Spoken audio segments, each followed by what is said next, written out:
اگر آپ کو کاروبار میں پریشانی، رزق میں کمی کا مسئلہ لاحق ہے تو آپ کے لیے میں ایک وظیفہ لے کر کے آیا ہوں۔ اس یوٹیوب چینل کو بھی ضرور سبسکرائب کر کے مجھے شکریہ کہنے کا موقع ضرور دیجیے۔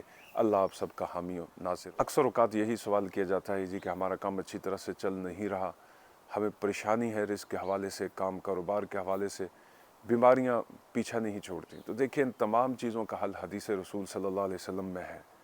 ٹھیک ہے، وظائف کو پڑھنا بھی درست چیز ہے، پڑھنے چاہیے، لیکن نبی پاک صلی اللہ علیہ وسلم نے ارشاد فرمایا کہ جو شخص یہ چاہتا ہے کہ اس کی عمر میں اضافہ ہو اور اس کا رزق بڑھا دیا جائے، اسے سکون و اطمینان نصیب ہو، اگر اس کے والدین زندہ ہیں تو اپنے والدین کے ساتھ احسان کا معاملہ کرے اور رشتہ داروں کے ساتھ صلہ رحمی کرے۔ صلہ رحمی کا مطلب یہی ہوتا ہے کہ اگر آپ کے رشتہ دار برے بھی ہیں تب بھی آپ ان کے ساتھ اچھا احسان، اچھا سلوک کریں۔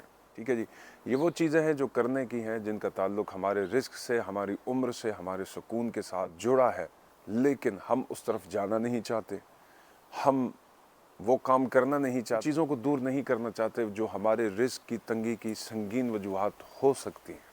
ایک شخص کے جو اپنے والدین کے ساتھ حسن سلوک نہیں کرتا، اپنے رشتہ داروں سے صلہ رحمی نہیں کرتا، وہ جتنے چاہے وظائف کرتا رہے، اس کے رزق میں، اس کی عمر میں کوئی برکت نہیں آ سکتی۔